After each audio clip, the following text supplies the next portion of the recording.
Hi everyone, today, we're going to look at how to set up a solar panel system with batteries to be 100% self-sufficient in electricity. There are literally 1,000 ways to create a self-sufficient solar system. There are different brands, different technologies, and different types of installations, and it can quickly become complicated to find your way around. In a few months, I'm probably going to install a system on my container house to be 100% self-sufficient in electricity, but the system that I'm going to install will most certainly be too complex for many people. And so, I wanted to challenge myself to see if with a more mainstream, plug-and-play, easy-to-install system, would we be able to be 100% self-sufficient in electricity with this type of system? In today's video, I decided to use the Blue system because they kindly sent me all this equipment. So we have an inverter, the C300, a battery, the B300, which has 3 kilowatt-hours of storage, and a 350W solar panel. The goal is to see if this system, which is very easy to install, can be 100% autonomous. And even if this system doesn't interest you, don't worry, we're just going to use it as an example to then think about the whole subject and see how you, on your side, can build your own autonomous system adapted to your desires, your needs, and your budget.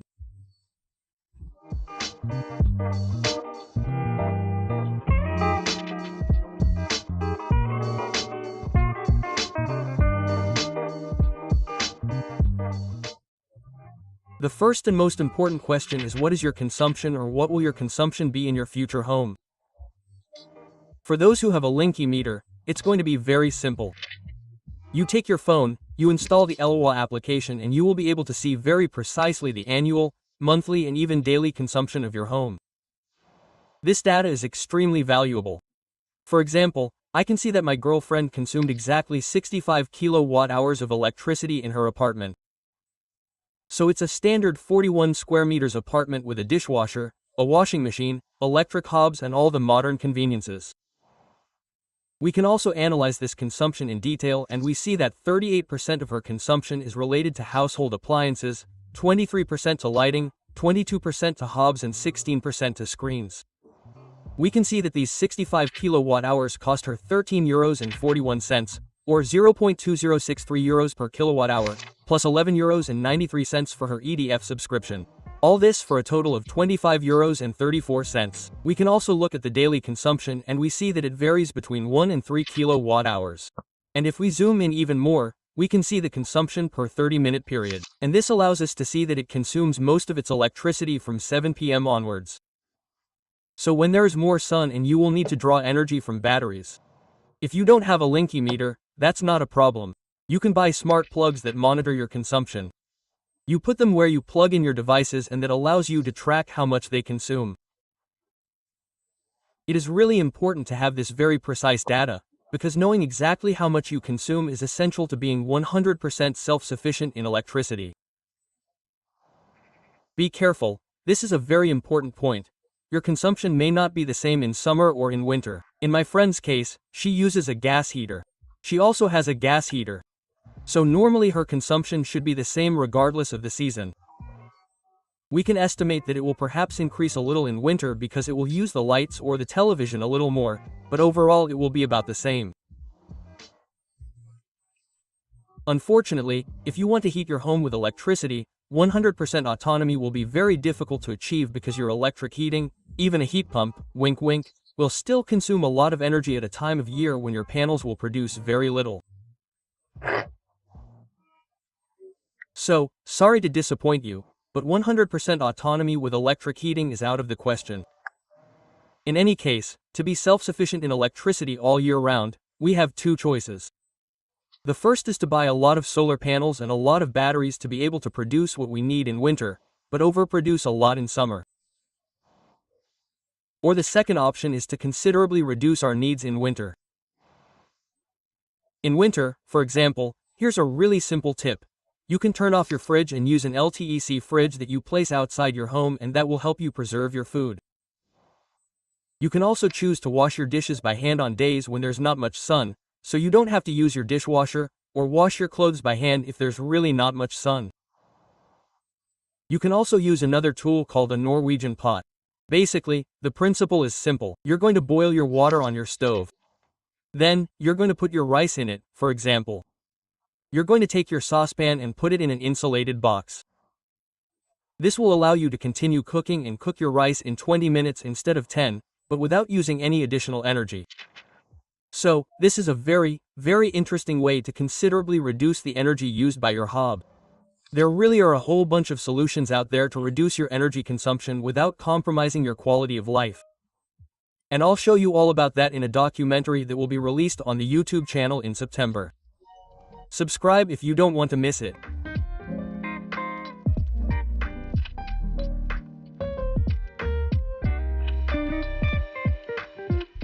Now that we have a fairly precise idea of our consumption, it's time to size our installation.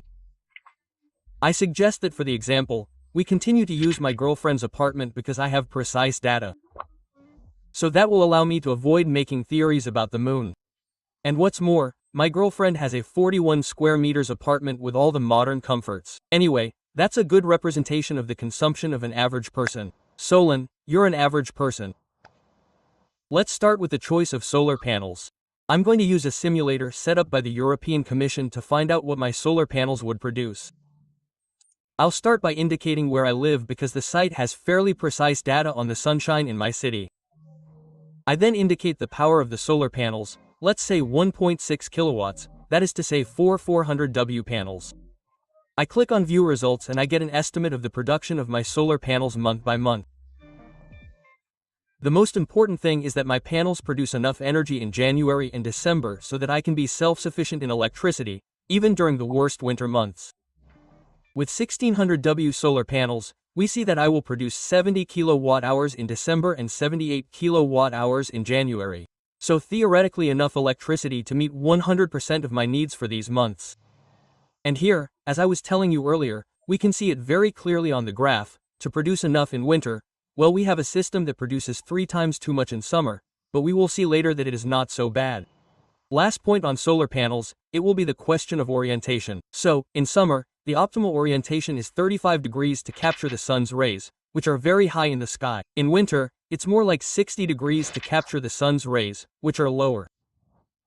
If you can change the orientation of your panels each season, that's great. If you can't, well, in a standalone system, you absolutely must put them at 60 degrees to maximize your solar energy in winter because in summer you'll overproduce anyway, so it won't matter.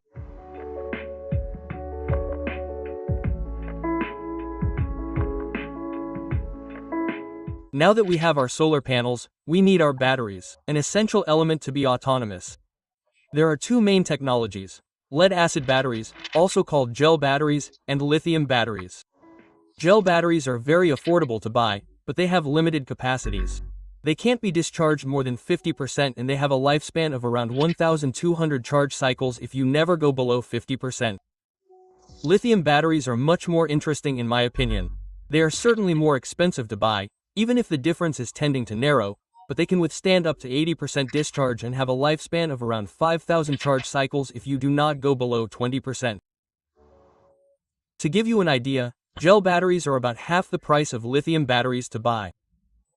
But over their entire lifespan, a gel battery will cost 27 cents per kilowatt-hour of storage compared to 10 cents for a lithium battery. The lithium battery is therefore actually 2.7 times cheaper than the gel battery. Among lithium batteries, there is a new LFP technology for lithium phosphate. These new batteries are more powerful, have a longer lifespan and no longer contain rare metals. So this is a very good ecological point. Precisely, the Bluetti system and in particular the Bluetti B300 battery is a lithium LFP. So it will be very interesting for our system. And you will see that I also chose this because it is very, very easy to install. You have your battery, your inverter, you have a small cable that connects the two and your system is ready. In fact, you have 6 230-volt sockets that can deliver 3000 W of power up to 6000 W at peak. You have USB sockets, USB-C sockets, you have induction charging. So yes, it may be small for a very large house, but for my girlfriend's door, it would be perfectly suitable. On this inverter, the C300, I can connect up to 2400 W of solar panels. All you have to do is connect a cable to the inverter and then you can connect up to 2 solar panels in series. For my example, I'm using this solar panel, the PV350. So, it's a 350W panel from Bluetti, but it works with any solar panel. So let's imagine that I stick with this battery and inverter system, but that I replace this panel with a 1600W panel. Could this new system allow us to make my girlfriend's apartment energy self-sufficient?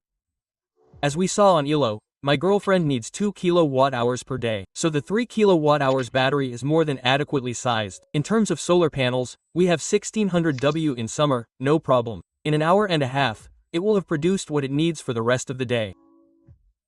And in winter, as we saw on the European Commission website, it should normally produce enough to meet all its needs for the month. But we forgot one thing, which is that in winter, there may not be any sun for several days, and with our battery, we can be autonomous for 1 or 2 days but not much more. So it could be interesting, and it will even be essential if we are going to be autonomous in winter, to increase our storage capacity to last at least 5, 6, 7 days, because yes, long weeks of sunshine do exist. My girlfriend likes luxury, so let's try to find a system where she can be autonomous for 5 days without too much trouble, without reducing her usage, i.e. by consuming 2 kilowatt-hours per day by 5 days. We would need 10 kilowatt-hours of storage. And that's easy since my battery can accept up to 4 B300 batteries, which corresponds to 12 kilowatt-hours of storage. And if I don't go below 20%, that gives us 9.6 kilowatt-hours of usable storage. Knowing that it's not the end of the world if you reach 0% with your battery, it's to preserve the battery in the long term. We avoid going below 20%, but if you really need them, they're still there. There's always a safety feature. But the last point to pay attention to, let's imagine, you have 5 days without sun, so you use all the energy from your batteries. You have 2 or 3 days with sun, so that's fine, but you start again with 5 days without sun. It's going to be very complicated since your batteries are empty. So that means that our solar panel system has to be able to recharge all its batteries in 2 or 3 days, or even less if possible, to allow us to always be autonomous. So it could be a good idea to increase our fleet and increase it from 1600 to 2400W so that we can be sure that it will work. This is truly luxury, it's for comfort and luxury. If your budget is tight, you can do less, but let's take luxury to the next level. Let's see how far we can push this system. To summarize, for my girlfriend's autonomous system, we need an AC300 inverter with 4 B300 batteries for a total of 12 kilowatt-hours of storage, 9.6 of which are usable, and 6 400W solar panels for a total of 2400W of production.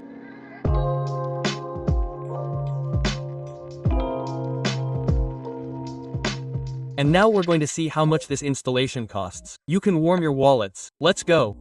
The kit with the AC300 inverter and the 4 B300 batteries costs €10,600. Bluetti solar panels are very interesting for a mobile installation, but they are expensive. €750 for a 350W panel. So for a fixed installation, I would advise you to choose classic 400W panels, which cost €160 and add €140 for the support. So let's say €300 per panel. With 6 panels, that would come to €1,800. And in total, our autonomous solar system would cost us €12,400. And here, we realize that total autonomy, i.e. in all seasons of the year, is very, very expensive. If I had wanted to be autonomous 6, 7, 8 months a year, i.e. without the winter months, well, my installation would have cost me 2 to 3 times less. And we can see the problem the other way around. With this installation, i.e. the 2400W of solar panels and all my batteries, I will produce far, far too much electricity in the summer, i.e. 4 to 5 times more than I actually need. And the problem is that since I'm not connected to the grid, I can't resell it. So I can't make my system profitable. On the other hand, what I can do is, in the summer, I put away 2/3 of my system, I keep it, and that will increase the lifespan of my system. So that will still increase its profitability in the long term. To finish this section on price, I suggest we try a profitability calculation and see if this system that will cost us €12,400 is much too expensive compared to if we had remained connected to EDF, or if it can still be profitable in the long term. Currently, my girlfriend pays around €25 per month, or €300 for electricity per year, including €144 for a subscription. It is estimated that the price of electricity should increase by an average of 3% per year in the coming years. In Excel, I increase my girlfriend's bill by 3% per year and assume that her EDF subscription will only increase by 1% per year to keep up with inflation. What I'm doing is a fairly conservative simulation. The price could increase much more with the multiple crises we'll have to face in the coming years. But with this fairly optimistic simulation, we see that it would take 30 years to make our €12,400 installation profitable. As for the solar panels, they are guaranteed to still produce 80% of their capacity after 25 years of use. Given that, as we said, we won't use the panels for 6 months of the year, the lifespan of my solar panels will be much longer. It's not unrealistic to think that they could last 40 to 50 years. Regarding the batteries, we only need to take the manufacturer's data, which tells us that they can withstand 5,000 cycles at 80% discharge, which means that I could deliver 5,000 by 9.6 kilowatt-hours of electricity, or 48,000 kilowatt-hours over the lifetime of the battery. Knowing that my girlfriend uses about 780 kilowatt-hours per year, that corresponds to 61 years of use. And that's if we assume that she uses the battery all the time. But in the summer, for example, most of the time the energy produced by the panels will directly power the house and the batteries will actually be used much less. So there's a good chance that my batteries, in theory, won't last 60 years, but they will last 100 years. In fact, I will never exhaust the number of cycles that they can withstand. Well, it would be optimistic of me to believe that these batteries could last that long. Maybe there are things inside that expire, I don't know. I couldn't find any information on the subject, at least on the internet. I asked GPT and he didn't know either. But at least we can estimate that they will last 30 years, that's almost certain. We have examples of batteries that can last 30 years. So at least they will last long enough to be profitable. In theory, if we conclude all this and summarize, we will have a system that costs us 30 years of electricity but will last us at least 30 years, or even much more. And beyond 30 years, well, you will produce free energy.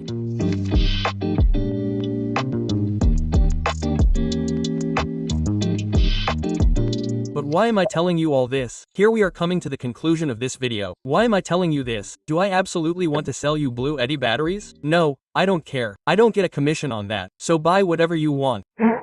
The sponsor won't be happy, but that wasn't the goal of this video. What I wanted to show you is that even for someone who doesn't know anything about electricity or solar panels and who wants to use a plug-and-play system that a child could use but which is therefore more expensive, well, even for those people, it's profitable to be self-sufficient in terms of electricity. Some of you will tell me that 30 years to make my installation profitable is much, much too long. And I want to say yes, in fact it depends on the reasons why you are doing it. If you simply want to make money with solar energy, well, in fact, don't be self-sufficient. Be self-sufficient if you want to be 7 or 8 months a year in the summer and the 4 months of winter you connect to the grid. It will be much more economically interesting. And by the way, for all those people who just want a solar installation that will allow them to reduce their electricity bill but not necessarily be 100% autonomous, well, subscribe to this channel because in 2 weeks there will be a video on this subject. So if your goal is to make money, I told you it's not necessarily the best solution. On the other hand, if you are someone who is aware that we are surely going to face a collapse of our civilization, that we will most certainly have interruptions or rationing of electricity, that we will have civil wars or other things that will threaten our electricity supply, then you don't really care if it will be profitable in 20, 30 or 40 years. Your goal is to be 100% autonomous in electricity, and with this system, you are 100% autonomous in electricity without sacrificing your comfort, huh? Here I have created a system that is very expensive, but does not compromise on any comfort. If you reduce your consumption, you can get by for much less.